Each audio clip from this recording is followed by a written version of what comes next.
I've always believed that family would always support each other. But everything changed in an instant.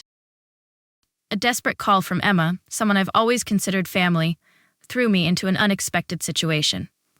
I witnessed her despair, and within a few hours, an entire family had to face an irreplaceable loss. This story makes me wonder, did I do the right thing by leaving, or am I the one wrong in how I've perceived everything? Since high school, my husband and I have been together. We've been through so much, from the innocent days to becoming parents of a beautiful 4-year-old girl. Our daughter is the greatest pride of our lives, and her love for our family always brings me joy. However, life hasn't always been peaceful. A significant part of my life has been my brother's family, and among the people I cherish, Emma, my brother's ex-wife, holds a special place.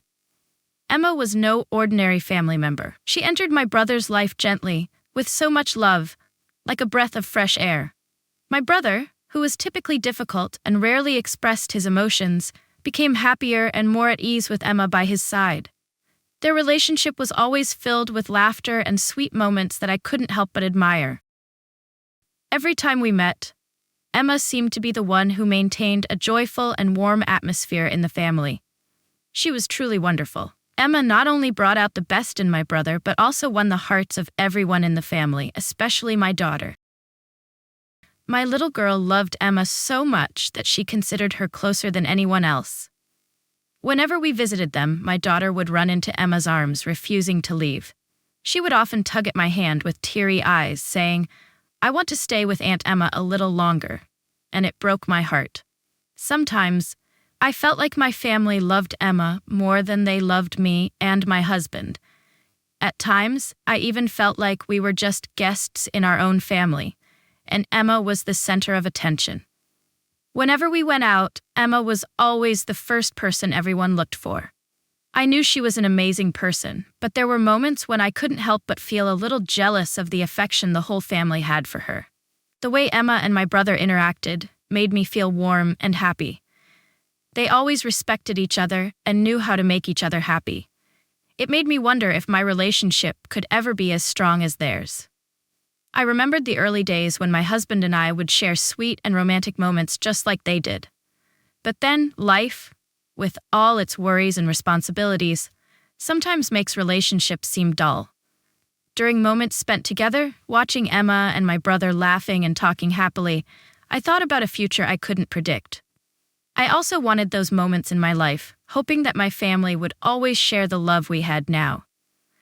No matter how life changed, I always hoped that everyone in our family would continue to love each other as Emma did with my brother, making everything beautiful and filled with sweet memories.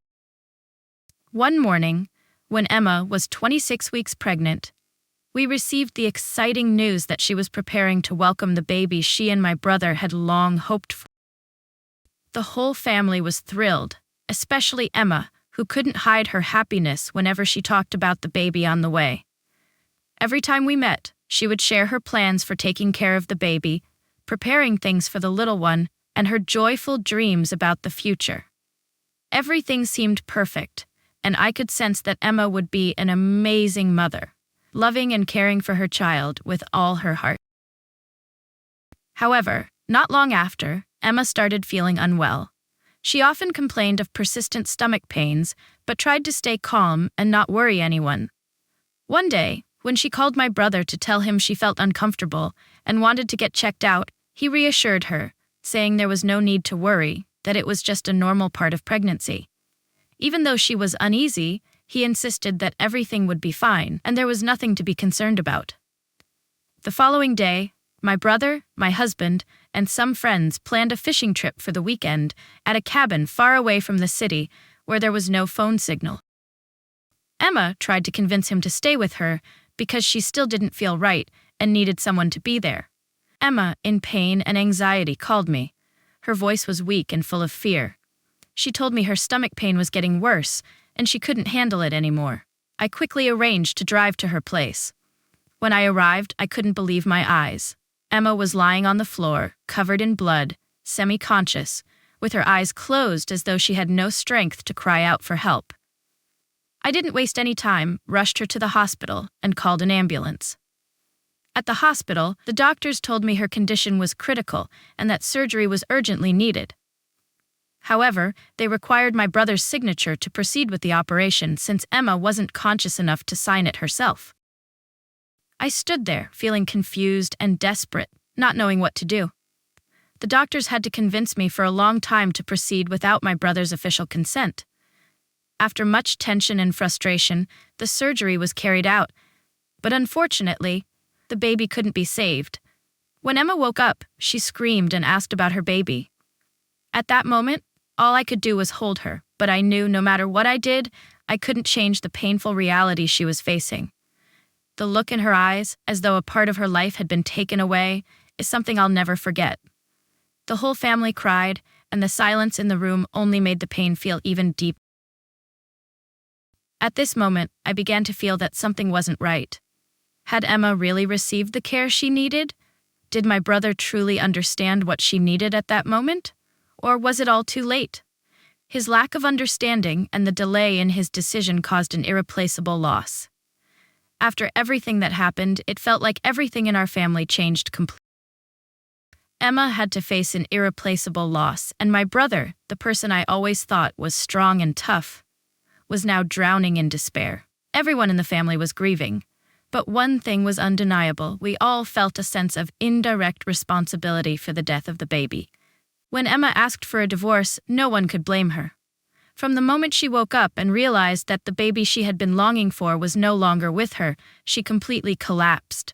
The sleepless nights, her murmuring the baby's name, and the endless tears that I couldn't stop watching broke my heart. But what hurt me even more was that my brother didn't realize the severity of the situation until it was too late. The day after, my brother returned from his fishing trip. When he walked into the apartment, all he found was the leftover bloodstains and Emma in a completely broken state. The sight was almost unbearable. He ran to the hospital, speechless, crying and apologizing to Emma for not being there when she needed him most. But all the apologies came too late. Emma looked at him, her eyes empty, as though she had lost all trust in everything. She didn't say anything for a few minutes, only staring at him with disappointment and pain in her gaze. Finally, after a long silence, Emma said something that shattered my brother's heart. "I can't be with you anymore. I want a divorce." Everyone in the family stood there, helpless, not knowing what to do. My parents and I couldn't speak because, whether we wanted to or not, we all knew that a part of the blame lay with my brother. Though love in a family is priceless, there are times when a lack of understanding and indifference can destroy everything.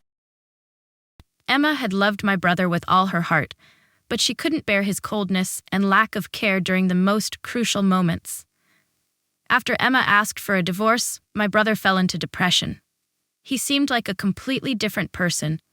He spent entire days locked in the baby's room, staring at the little things, remembering the joyful moments about the baby that he had now lost. The guilt and pain gnawed at him, and no one in the family dared to console him. We couldn't do anything but watch him sink further into the darkness. Family life was no longer the same, and I could clearly feel the change in how everyone saw my brother. We didn't speak it out loud, but there was an unspoken sense that he had to take responsibility for this loss. Emma had lost her child, but my brother, with his indifference after the tragic event, everything in my family became tense and chaotic. My brother sank deeper into guilt, unable to escape the darkness he had created. Everyone felt responsible to some extent, but no one spoke about it. I realized that not just Emma, but our entire family had to face painful truths, and we couldn't continue to stay silent. That day, my husband told me he was going to meet my brother to talk, to see if he could help him get through this tough time. When my husband returned, he told me that he had a long conversation with my brother and had advised him not to give up hope. However, I could see something in my husband's eyes that made me uneasy. He said my brother was truly devastated and needed comfort, but he never mentioned the mistakes my brother had made in all of this. My husband told me that I should forgive my brother and comfort him, saying that we couldn't keep blaming him forever, and we needed to be there for him during this difficult time. I looked at my husband with a sense of discomfort. I couldn't just overlook what had happened. Emma had lost her child in a situation that might not have occurred if my brother hadn't been so indifferent and refused to be there for her. I felt Emma's pain was too great to accept any excuses for my brother's actions. The argument between my husband and me lasted throughout the evening. He sided with my brother, saying that he was in so much pain that Emma should have gone to the hospital immediately, that she was the one who made things worse. He argued that my brother just wanted a little alone time, a space to clear his head. But I couldn't accept that. The guilt and coldness my brother showed during that time made it impossible for me to see him the same way. Finally, the tension between my husband and me reached its breaking point. I couldn't continue living in a relationship where he kept defending his brother without acknowledging the serious mistakes he had made. I couldn't overlook his indifference and lack of care for Emma when she needed him most. I decided to leave. At that moment, I felt like I needed to step outside, to find some quiet space to think and calm down. I didn't want to continue living in a house that only made me feel more hurt. I took our daughter in my arms and walked out the door without saying a word to my husband. I went back to my parents' house, where I could temporarily escape all the tension. Although I knew I needed time to calm down and think things through, I couldn't stop questioning whether I had done the right thing by leaving. At that moment, I felt a strong internal conflict in my heart. Should I forgive and return to support my brother, or should I stand firm in my beliefs and protect what I felt was right? It's been 2 days since I left the house and moved back in with my parents. There's been no word from my husband, and I haven't reached out to him either. Nothing has changed. I feel exhausted, not because I miss him, but because of the silence, the lack of understanding, and the blind defense he gives his brother. The guilt and unanswered questions keep swirling in my mind. I sit alone in my parents' room, watching my daughter play by herself, wondering if I'm doing the right thing. Am I being too stubborn? But I also understand that what my brother did, his indifference towards Emma when she needed him most, is something I cannot overlook. My husband is defending him, but I don't understand how he can justify that coldness. No matter how much I love him, I just can't accept it. Then one evening, as I'm preparing dinner for my daughter, I get a call from my husband. This time, his voice is softer, filled with worry. He apologizes for everything that's happened, but I still can't shake the frustration and disappointment. I can't believe it took him this long to realize the gravity of the situation. He says he needs to talk to me, that he really wants to fix things, that he doesn't want our family to fall apart. I stay silent for a long time. The conflict in my heart intense. I don't know what to do. Should I go back and try to heal things with him, or should I stick to my decision to leave, protecting what I believe is right? I look at my daughter, seeing her innocent eyes, and remember the days before all of this happened. I don't want her to grow up in a family full of tension and conflict. But I also can't continue living in a relationship where guilt and misunderstanding are always present. In the end, I decide I'll meet him. I need to face him, to see if we can understand each other more and resolve this once and for all, or at least clarify the emotions I'm feeling. When I get there, he's waiting for me outside the door, looking haggard and exhausted. He says he can't live without me, that he loves me and wants us to rebuild everything from the beginning. But my heart can't stop thinking about everything that's happened, about how he blindly defended his brother and overlooked everything Emma went through. We sit and talk for a long time, and no matter how hard he tries, I still feel a huge distance between us. His apologies, his promises to change, can't hide the truth that I no longer see him the same way. I don't know if I can continue living in a relationship where I don't feel understood or respected. Our relationship might heal, but can we really find back the love and trust that's been lost?